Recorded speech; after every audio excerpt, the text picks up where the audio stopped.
The violins. I love the violins. Y'all know what the violins mean.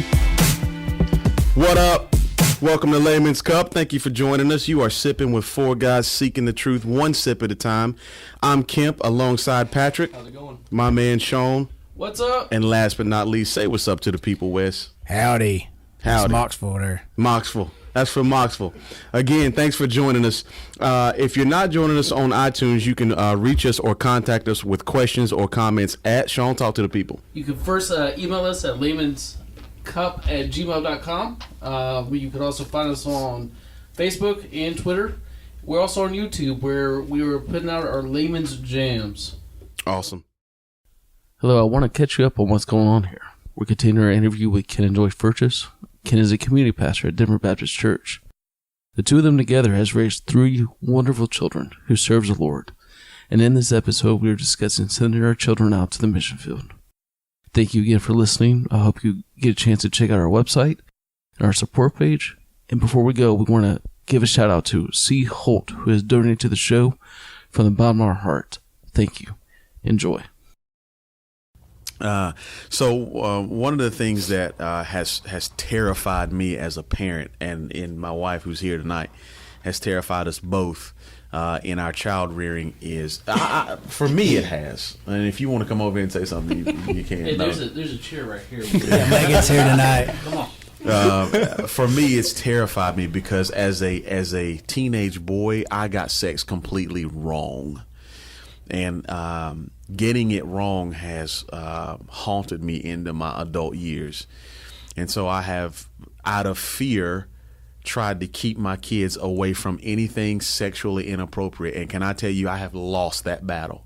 Music, TV, commercials, I've lost that battle. I would have to unplug. I'd have to go off the grid to keep them away from anything sexually inappropriate. So I've lost that battle. But by God's grace, my oldest is 15. I think I still have 2 virgins, and it is my deepest desire to get them down the aisle with their virginity. How can we do that? And that's the first question. And if that doesn't happen, how do I handle that? Because I can tell you, the thought of it bothers me. Mm-hmm. And bother is an understatement. Yeah, it's an easy word. It's the lesser. And it's just because for one, my daughter, I love her. Oh yeah. Right, that she's precious to me, and I don't want anybody taking advantage of her because I know how 15-year-old boys are. I know how 18-year-old boys. I know how 20-year-old boys are. Right. And for my son, I want his first experience to be with his bride. Right. And I don't know that. Number one, I don't know that that's in my control. Right. It's not in my control. And number two, what do I do? What do I do if one of them come home and said, you know what, I'm active? Mm-hmm.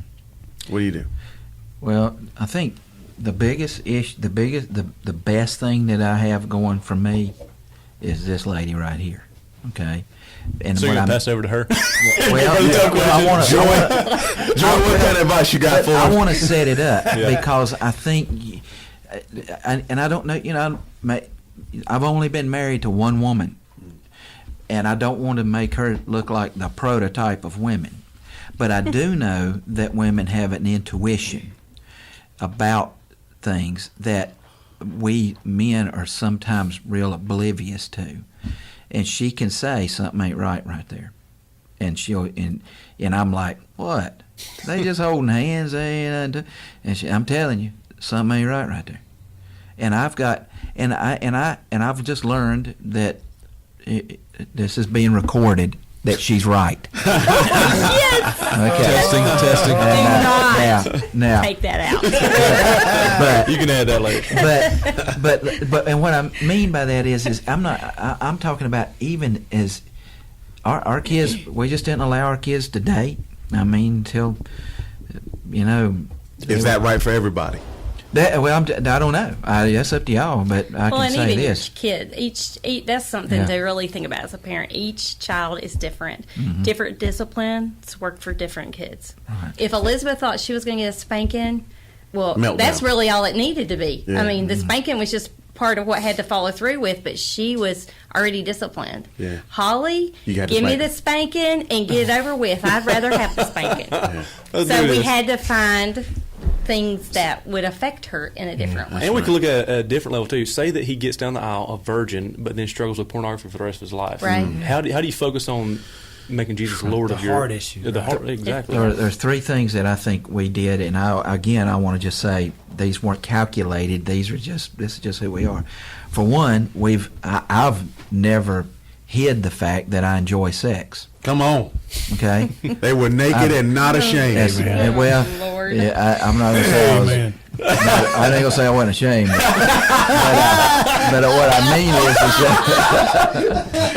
But what I mean is that we just never hid that. Okay. We just You gotta get that from your kids. No, and Right. our girls, if they were Right. sitting here, they would say sex 50 times and it wouldn't faze them. yeah.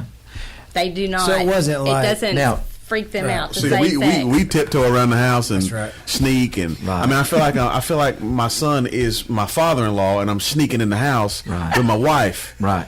It's ridiculous Yeah, the right. kind of nonsense that goes on. I wish I could see Megan right now. Squirming in her seat. Come get this mic over here. But now when it comes to movies and TV and stuff, we ain't watching no trash. Yeah. We don't entertain. We don't entertain the idea that that's funny because those two people are sleeping together, not married, in a sitcom. When I say we didn't, we just pointed that out. That that looks like it's funny and his people are laughing at it, but that's not right. And listen, we weren't crass about it. It's just that we just never we sort of, and I said this to you one morning, we defanged it. In other words, we took the mystery out of the fact that one of the reasons that we enjoy being married is this is one of them right here. Yeah. Well, it was God ordained. Yeah. Yeah. So And- why are we ashamed of it? Exactly. Because of what our culture did. Exactly. Yeah. Yeah. But you go back to what But when Scripture says, and that's it has to be, but it when it's right, when it's and you've heard this analogy, but when a fire is good when it's in the fireplace, but when Take it it gets out, out in the put it middle of the in. living room Right, floor, yeah. is you in bad shape. Yeah. So a fire in the right place is awesome. Well, no, I asked Dr. Brown, Dr. Michael Brown, I said, what do you tell your kids in this culture? And he said, celebrate what is true. And Amen. I thought about immediately Philippians 4:8, whatever's Yes. true, whatever's honorable, whatever's just, think about those things. Right. And it goes back to what you watch on TV. Yeah. Right? Yeah, don't celebrate. It's right. exactly right. Don't celebrate the sin of the world, or give hearty approval By watching to those who do it. Well, we're going to struggle with that, me and my wife. We're going to struggle with being open. But I like the approach. Right. I like the approach of saying, listen, when the door is closed, Yeah. don't bother me. Right? exactly.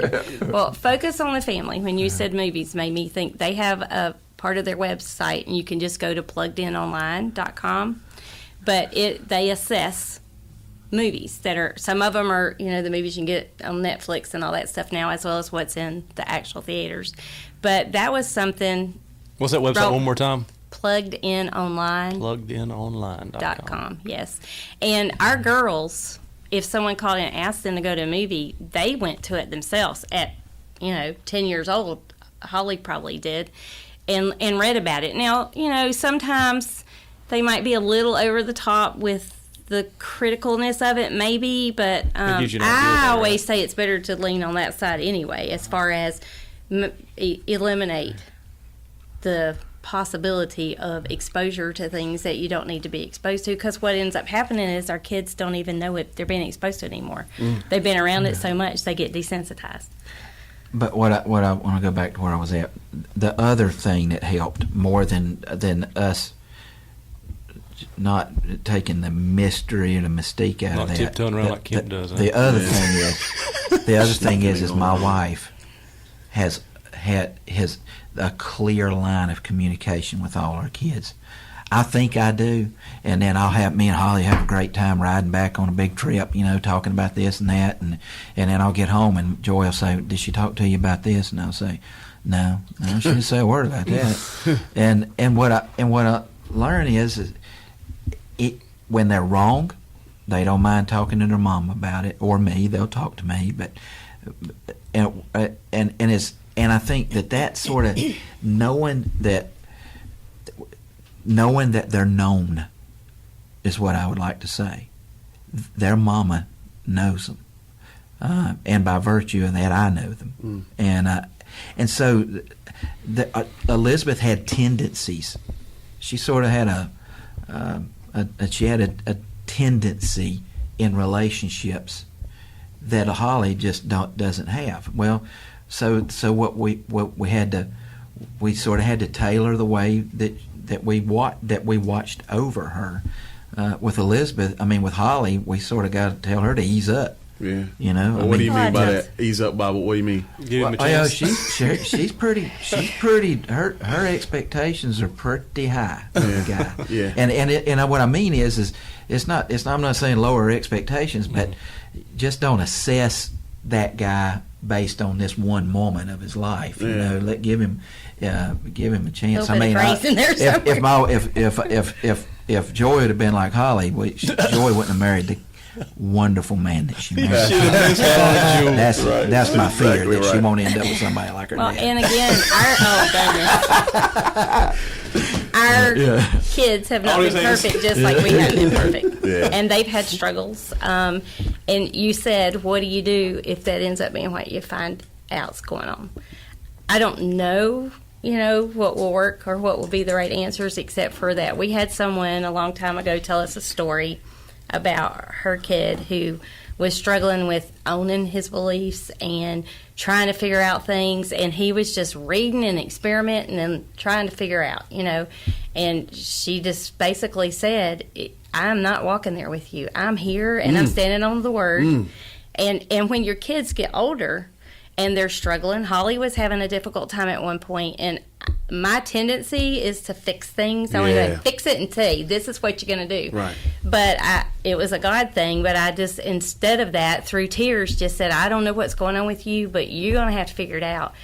And your dad and I aren't going to go there with you. If you decide to go in that direction, we're not going there. We'll be right here when you decide to come back. Yeah. But we cannot go there with you. Yeah. And that's hard. Yeah, but turn them loose. Did you trust that she would come back? Did you?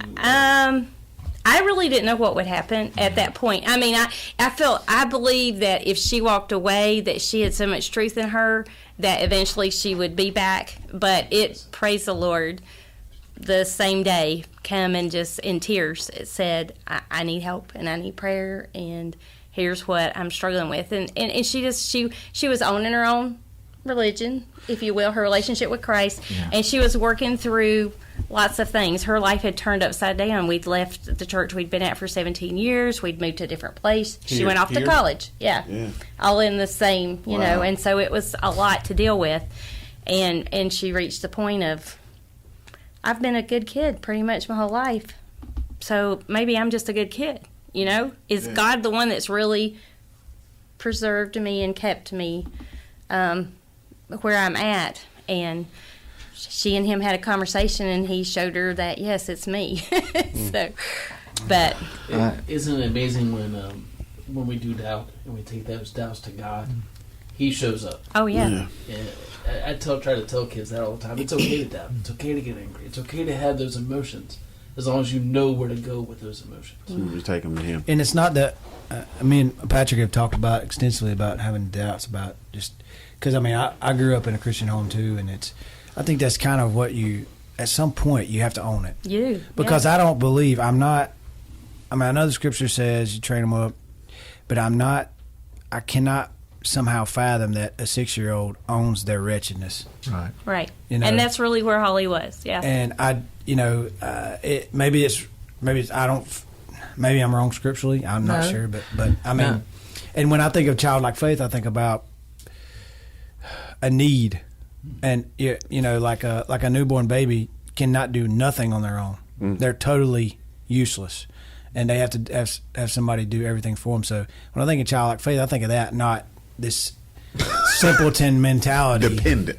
Right, you know what I'm saying? They're dependent. Yeah. Like they're not this simpleton that just takes everything and just takes it without questioning at all, Right.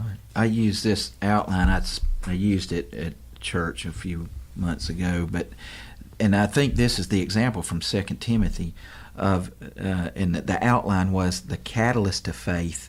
The catalyst to faith is implanting God's truth, and that's what Paul says to Timothy, and teach the word, and then right after that he says, and live it, the consistency of faith and modeling God's truth, and those two working together take a 6-year-old with God's truth, knowing Jonah and a whale, knowing Noah's Ark, knowing Daniel in the lion's den, learning all those truths that point to a greater Daniel, story, a greater Jonah, a greater Jonah, right. David. Yeah, and as they grow, and here's my point. I think that salvation began at 6. Okay, some friends of mine, we like to say salvation is a one-time event that takes place over a long period of time. And I think that because we are saved, we are being saved, and we will be saved. So the implanting of God's truth catalyzes that when the Holy Spirit, and Jesus said, no one be drawn to me unless the Father will come to me unless the Father draws him. So there's the Word and the Spirit's working to draw your children. Co-laboring in faith is learning how to integrate God's truth into your life, how to make that work. And that means coming alongside somebody, a guy riding in the car with you is learning how to do the job. And all he's doing is riding with you to start with. Then crisis of faith, though, is what I think Sean was talking about. That's where they learn how to embrace it. And that's why you can't fix it.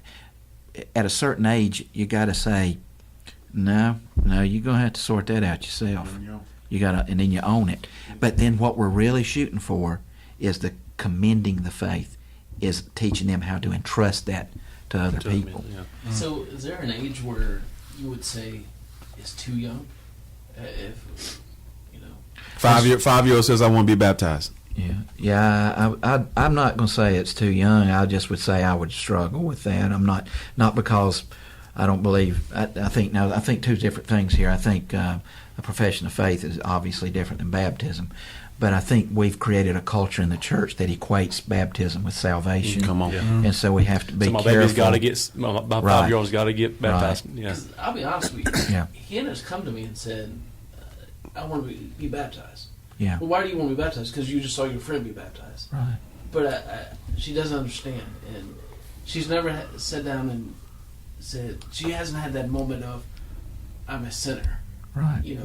She has Christ in her heart, but I don't think she's reached that age yet. So we struggle with that because she see her friends being baptized. She see her friends going up, but we teach her the Bible. So I struggle with that too about, as a 9-year-old, too young. Mm-hmm. So Ken, in the long run, your ministry, how many people have you has come to you and said, when I was baptized when I was 6, walked the aisle, yada yada yada, and I didn't get it then, and now they think they got to be baptized again? Has it? It happens all the time, right? Than I can count. Yeah. So they get baptized as a child and they didn't understand it then, and they struggle with rebaptism again. We've had a lot. Well, I mean, to work in student ministry means to deal with people who are always wondering if they're saved. Yeah. Okay, that's what it means to work in student ministry. And so what happens is in Awana or whatever children's program they were in, they made a profession of faith, and a church sort of walked them through a little outline, and they went and got baptized. 13 years old, they go to camp. They hear really the gospel again at a different stage of life, and now they're beginning to wonder if they really were saved. Yeah. And I don't know. Okay, I don't know the answer. I'm not even going to pretend to know the answer to that question, but I do know you can be saved. I That's know right. that. And I there's a book that J.D. Greer wrote called "Stop Asking Jesus into Your Heart," and I pulled a quote from that. I saved. Because I was that guy when I was little. That was me. I bet I walked 15, 20 hours. And I was always going to tell somebody, like, you didn't get saved last week? That was me. But so J.D. Greer says, actually, J.D. Greer didn't say it. I think it was C.S. Lewis. As Christians, we continually have experiences of grace that make us feel like everything we have experienced up to that point was only dimness.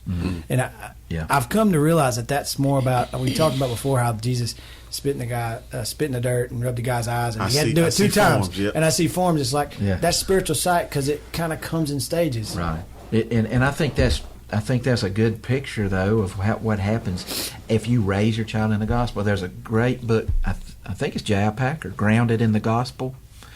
And it's really about reinstituting catechism in evangelicalism. And part of what he's saying is that, you know, and let's just be frank, and this is my job at Denver Baptist Church. I get it. So this is being recorded. I get that. All right, but it's that we're missing it in education. Okay. Yeah. And so catechism, though, is just a simple way for us to be able to do that, to bring people to a place. And I think baptism ought to be the mark that they've come to some understanding of who God is, what it means for man to be created by God, and what His purpose is. Doesn't mean they got everything figured out. Okay, I don't even want to go into all that. It just, you know, the New Testament examples, though, of baptism don't really give us a precedent for bringing somebody before a board for a bunch of questions for baptism. No. So I think that's where we're at. I can't let you go without asking you this question, or without presenting this sort of conundrum to you. I'm big on discipline. I believe in spanking. I got spanked, and I think it was good for me, and I think it's good for my kids. But there is scripture that you have discipled me on that says, "Fathers, provoke not your children to wrath." Right. Can you expound on, first of all, if we come alongside a young couple, a young married couple, and they ask us questions about disciplining, right, and is it okay for me to disciple the man and say, you ought to be spanking that boy? Because if he was mine right now, I'd wear his little hind end out. I got some couples from friends like that. Yeah. But so is it okay for me to say that? And then what about fathers who spank, but they're hypocrites? Yeah. Right. Okay. There's two things that create that.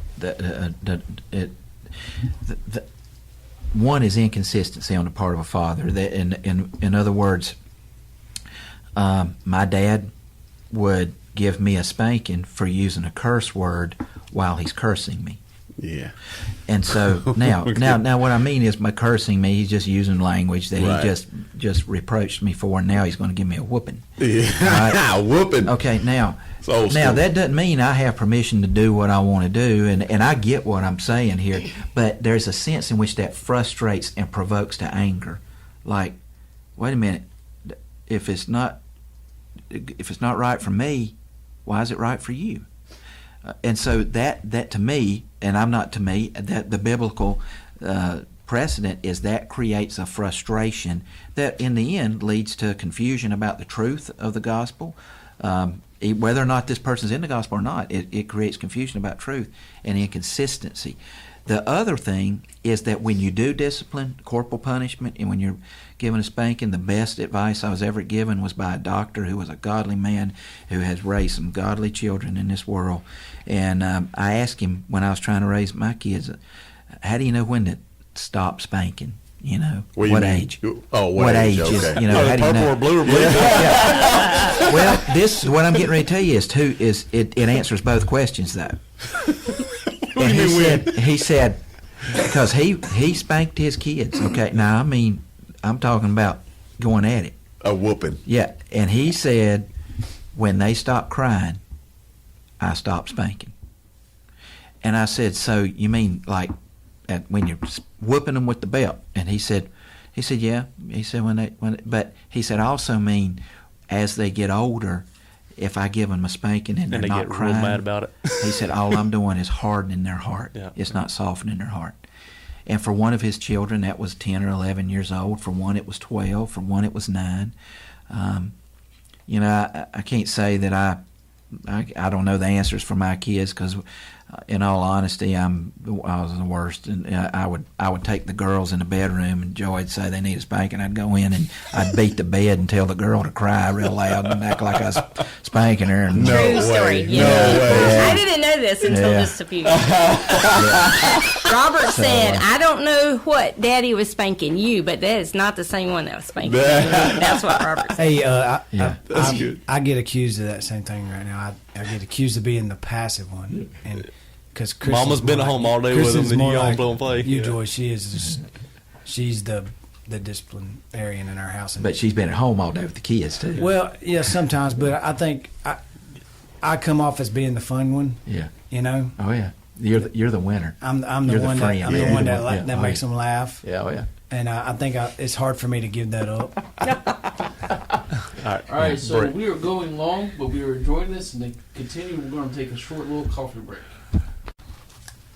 Alright, welcome back. We have got our coffee break, and we're ready to roll and continue our interview with Ken and Joy Purchase. So tell me where we were. Where do we leave off? I should know that. Should I know that?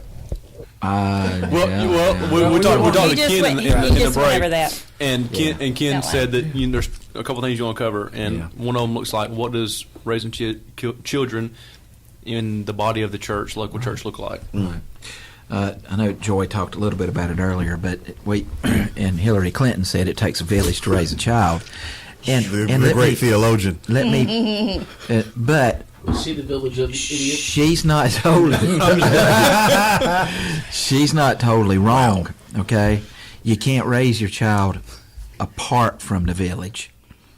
And if you're wise as a serpent but harmless as a dove, you can learn to leverage that to raise your children. And I think part of what it means to be in the body of Christ is twofold. One, they do help you raise your child. Patrick Lohman he has a certain perspective on life from where he came from, his parents, his experiences in life, and Amanda Lohman, his wife, has her experiences. And if you're not careful, all that your children know is your experience in life. And how old was Robert when he went on his first mission trip? 13. I think it was 14. He went to Honduras after Hurricane Mitchell to build homes at 14, and we really didn't even bat an eye about it. I mean, because of who he's with, the people he went with some good men. Well, actually, at the airport, you did say as the plane was taxiing down the runway, are we doing the right thing? So, well, if we're not, it's a little too late. There goes the plane. But yeah. our thinking is this: we're using the church's programming and people, and that's where. What does it mean to entrust your kid to the Lord? I mean, how do you do that? Does it mean you take them outside and lay them on a rock? No. What it means is you entrust them to God's people. That's what it means. It's a real ambiguous saying, but it has very practical application, because it means that we're putting them in the hands of people that we believe God will use in our lives. So that's how we're going to raise. That's how we wanted to use that in our life, and we wanted to use that in our children's lives to help them to learn to live missionally. The second thing is our children. It wasn't Ken Furch's. It never has been Ken's ministry. As a matter of fact, if it was, we'd be really in bad shape around here. It's always been Joy and Ken and the kids. And my kids have have put up tables and chairs. They've vacuumed. They've taken out the trash. They've set up the tables. They helped host the Slept on the speakers. floor. They've slept. They've been the first ones there, and the last ones to leave, with Joy.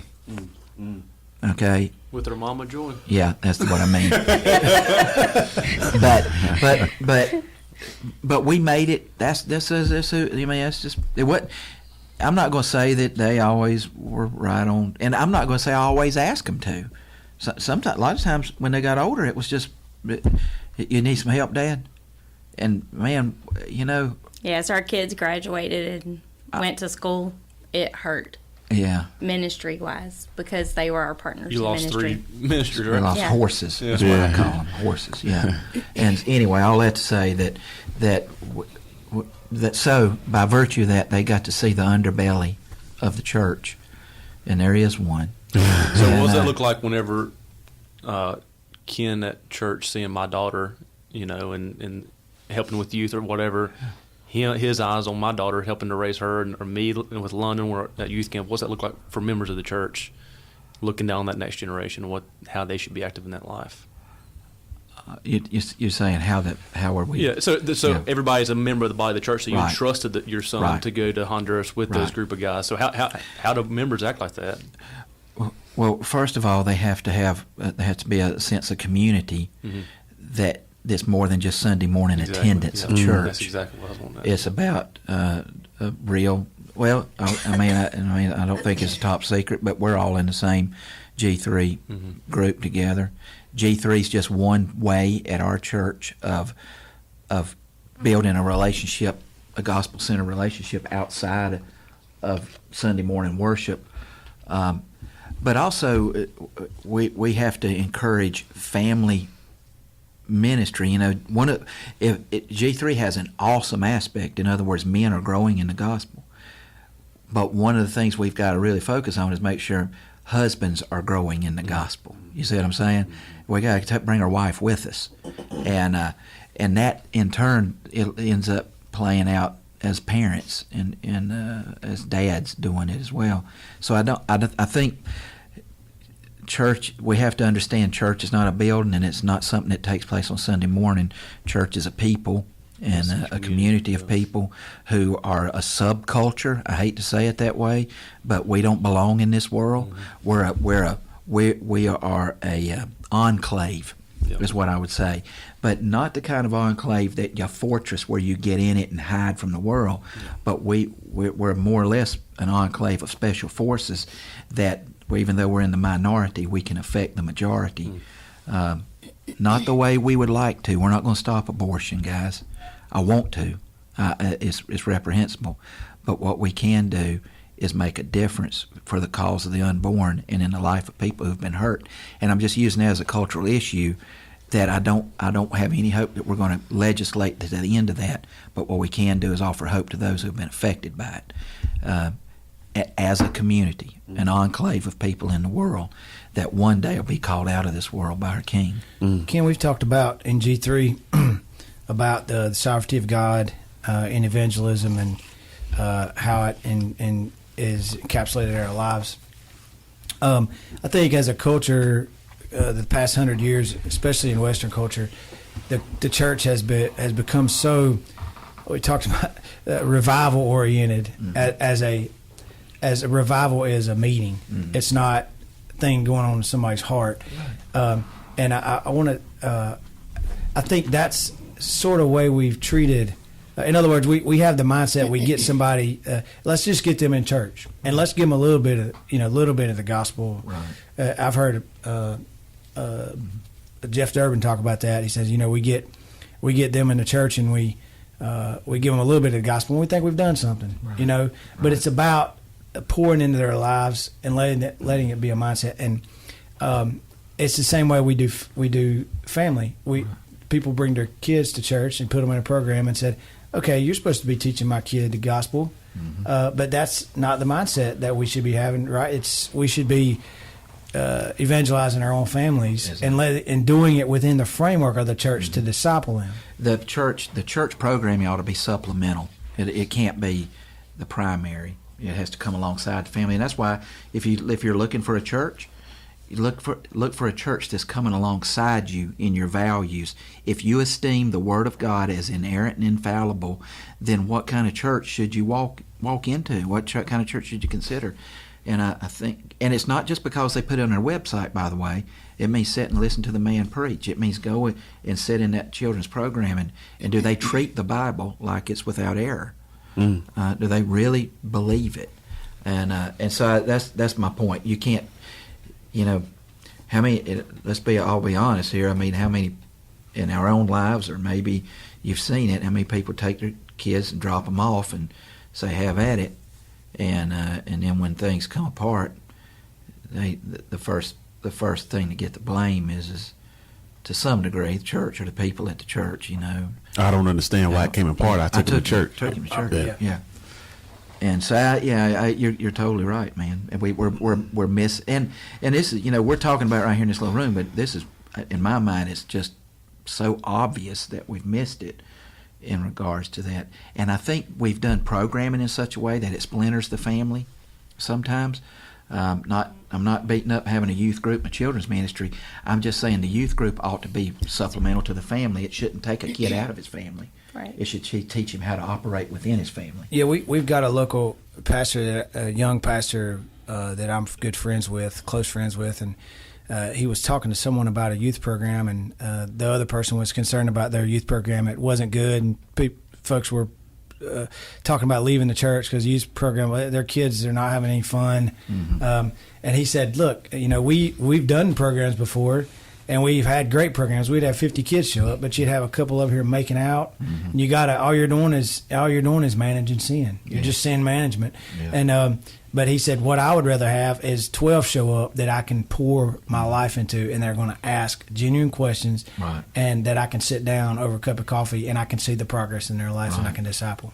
Well, and early on, our kids went to a Christian school to start with in their younger years, and I went to the orientation, and the principal stood up in front of the parents, and he said, part of the mission of our academy is to come alongside parents to help them to raise their children and nurture and admonition of the Lord. They're your children, to be sure, and it's your job to school your children and to raise them up. It's not ours, but we're here to help you. Mm. And that's the way every church ought to look at it. They're not here to raise the kids. They're here to come alongside the parents. And when the parents check out, and y'all know as well as I do, there's some kids that are going to church whose parents aren't spiritually minded or don't even care about anything spiritual. Yeah. Then we can be that mom and dad to some degree. But really our heartbeat has to be to help them be reconciled, to help the fathers, help the children to be restored to their fathers. And sometimes I think the church, as a religion, I think we interfere with that more than we help it sometimes. But I'm not saying that's necessarily right here in our locale, but I'm sure it's happened. Yeah, absolutely. Can I just share a quick story? I think you guys are y'all about ready to. But here I think it kind of wraps. It just hit me, and that's why I wrote the word down so I can remember. But you guys are talking about being parents on mission and raising kids on mission, and what you need to understand is that when you send your children, it's about your obedience. And so really, it's not even about their relationship with the Lord. It's about your relationship with the Lord. And we had a student mission trip that was going to Southern Sudan. We had lots of people that wanted to go, signed up. And there was a girl in our youth group who really, really wanted to go. And we were really close to that family. But her mom just could not let go because it was a dangerous trip. You talk about a dangerous trip. It was highly worth of immunization. Yeah, highly dangerous and expensive, but dangerous especially. And her mom just, it got kind of ugly. It was a little difficult. And we had our missions conference, and during the missions conference, and it's a heart issue. It's our heart. It's our heart's where it starts. And her mom and God got together, and she surrendered. Mom did. Yeah, over Jennifer to the Lord, and said, okay, she can go on the trip. And she got peace. Well, this girl ended up having a bad reaction to the malaria medicine. She couldn't take it anymore because if she did, it might kill her. Therefore, she didn't go on that trip. Wow. So it wasn't even, there's an element that it wasn't even about her going on that trip. It was about her mama being obedient and being willing to allow her child to follow God's will for her life. There's a lot that can be said from that. I'm right now. I'm walking through, letting my teenagers turn them loose. I say that Jesus is Lord of my life, but when it comes to my kids, I go, okay, look, I'll take this. Right? You can have everything else, but I'll take this, right? Because do you love them as much as I do? And the obvious answer is he loves them more than I do, and I can't save them.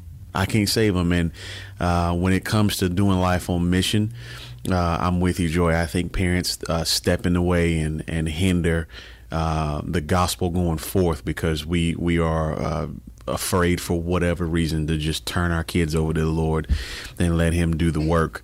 Probably because we think we're doing the work. We're not doing the work. He's doing the work. So there's a lot that can be learned from that young lady and her mom, and from all of us for that matter.